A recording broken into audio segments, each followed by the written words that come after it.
My message is on my head. Actually, it's a message from the heart, but it's in the head now. Happy New Year to everybody.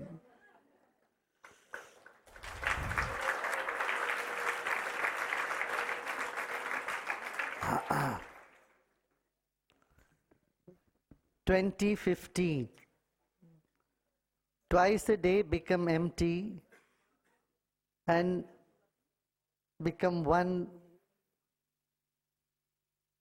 with that which is beyond the five. Twice a day become empty to become one with the one which is beyond the five. Got it? The world is called five. The world is just a combination of five elements. That which is beyond the five elements spirit. So you become one with the spirit. Yeah? Happy New Year. Wish you all a very happy New Year.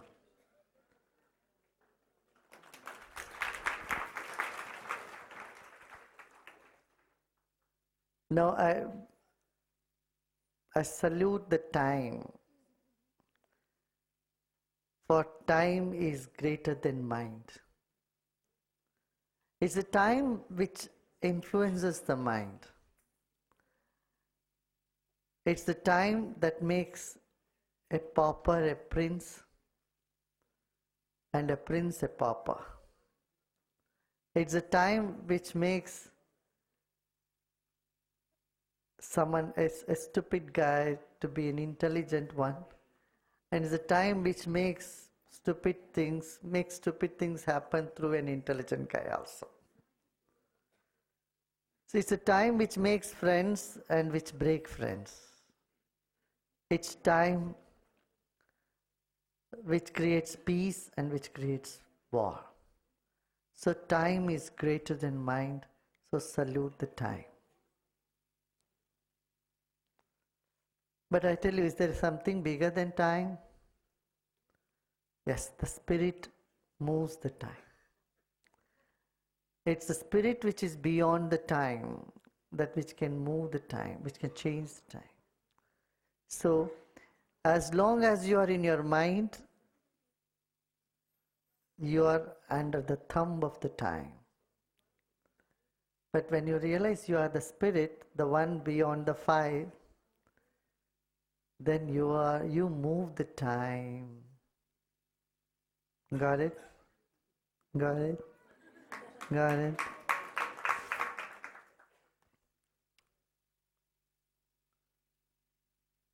I think you have to really dwell on this few words what I have said. Then it really makes more sense. It sinks. When this knowledge sinks, becomes an experience, it makes all the sense. It makes all the sense. When you dwell on it, then it clicks. Mm-hmm. So time moves everything, but you can move the time. That is the power of the self.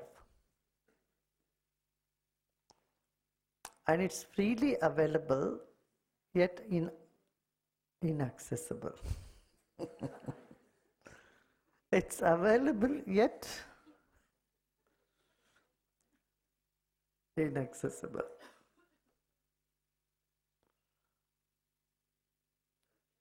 So only when we become free from the mind, then we will ever be able to click onto it. So 2015, got it? Twice a day becomes zero, and one with the one beyond the five. Cool. Wasn't it? Okay. Very good, very nice. Very nice. Oh.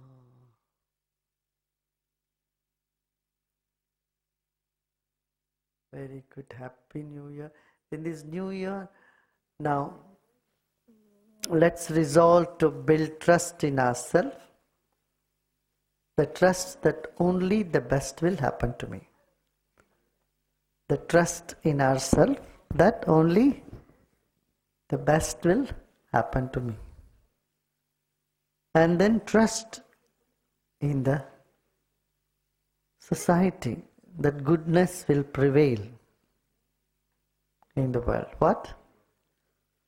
When we lose this trust that goodness prevails in the society or in the nation, that's when our morale goes down.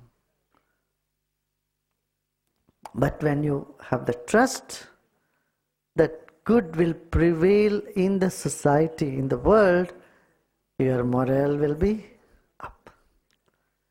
And when you know only good things will happen to you, the best thing will happen to you, your self-confidence level will go up.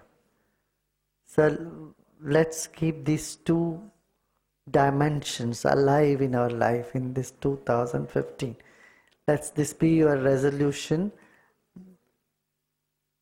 Trust in yourself and trust in the society or in the world order. Yeah? See, when you see that some bad elements are rising up, you lose the courage, you lose the conviction, you lose the morality, you lose your ground, and you get broken. That's when you need to remind yourself they are only rising up to fall. The bad elements need a fall, and that's their final destination, fall. So even to fall, you have to rise a little higher. Only then you get really broken. So they raise a little bit to get a big fall.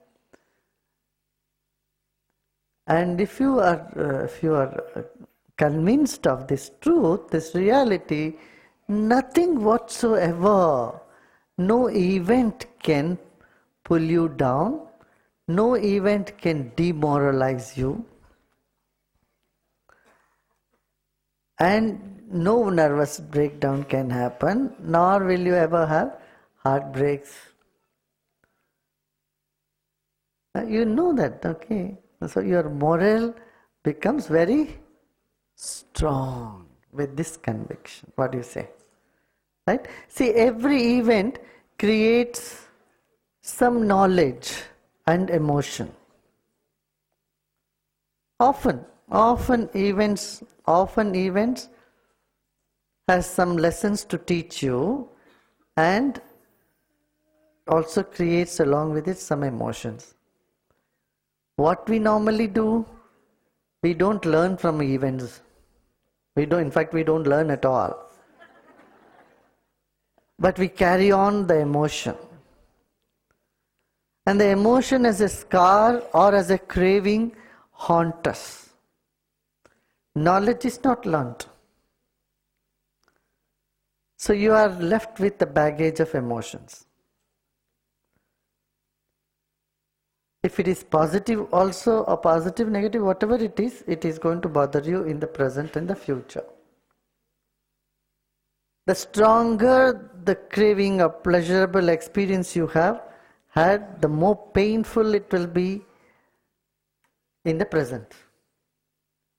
Because a strong craving it has created, a pleasant experience has created an intense craving in you. So that carries over to the present, keeps you in bigger mess. Am I making the point clear? All the breakups that people have had in the past, if it has been very intense, that intense is the pain of the breakup also. Because that craving has created that. So you are left in the present moment only with a baggage of emotions. But the intelligent one, wise one, what they do? They just learn, take the lesson from the past and leave the emotions in the past. Leave the emotions of the past, just learn the lesson. See, if someone has cheated you, learn the lesson. What did you do so that someone else could cheat you? How unintelligent you are? How did you allow someone to cheat you? Just learn the lesson instead of carrying that anger and frustration and hatred towards that person. Instead of learning, we just carry that emotion of the past. This is not intelligent thing to do. Intelligent thing to do is carry the lesson, drop the emotion. So you can keep your smile, genuine smile, untouched, unblemished by the event. Yeah? What do you say? Yeah?